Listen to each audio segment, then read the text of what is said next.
शाम होने वाली है। एक छोटा बच्चा बाहर खेल रहा है।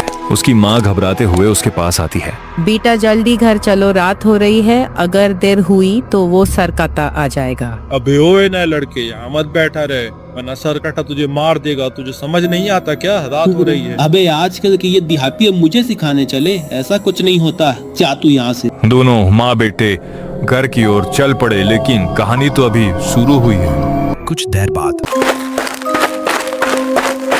अच्छा हुआ बेटा हम सही समय पे घर पहुंच गए, अगर थोड़ी और देर होती तो हम नहीं बचते। ये सरकाता कौन है माँ, जिसने पूरे गांव में खौफ मचा रखा है? लोग कहते हैं रात होते ही एक बिना सर वाला आदमी गांव में घूमता है और जो अंधेरे में उसे मिल जाता है वो उसे ले जाता है और वो आदमी कभी वापस नहीं आता।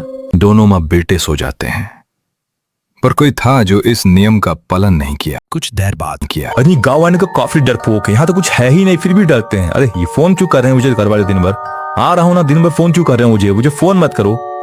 ये क्या, ये कैसी आवाज थी? मुझे देखना होगा। ओ भाई,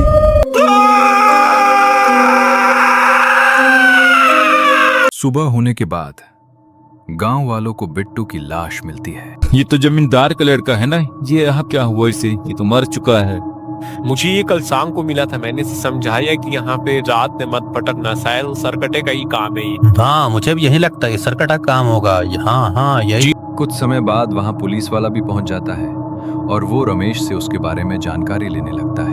कल शाम को मैंने इससे बात की थी और इसे समझाया था रात में ना घूमे, लेकिन शायद वो सरकटा का ही काम है। बेजड़ बुद्धि, कोई सरकटा वरकटा नहीं होता। वो जमींदार का बेटा था, कोई उसे मारना चाहता होगा जमीन की खातिर, लेकिन ऐसा कुछ होता ही नहीं है।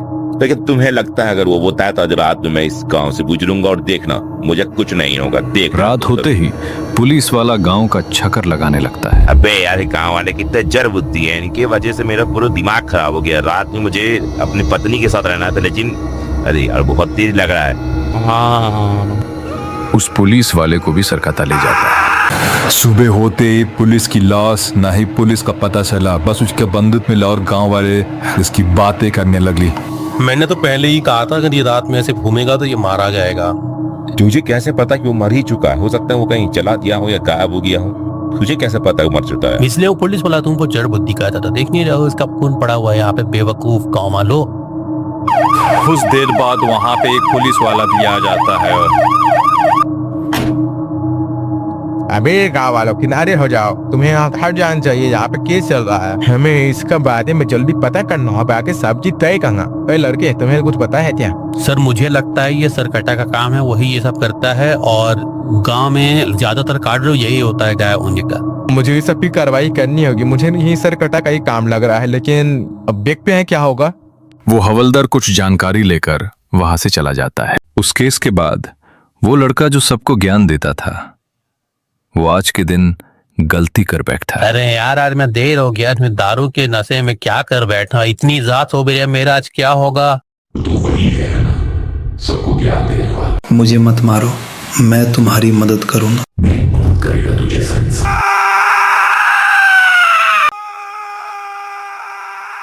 हाँ तो दोस्तों ये था सरकता का आतंक पार्ट 1। अगर अच्छा लगे तो लाइक एंड सब्सक्राइब कर दीजिएगा। ये हमारी पहली वीडियो है, इसलिए अगर बुरी लगा तो बता दीजिएगा।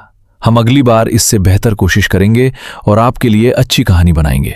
इस कहानी के पार्ट 2 के लिए 50 लाइक्स का टारगेट है, उतने कंप्लीट करा दीजिए और पार्ट 2 जल्द ही आ जाएगी।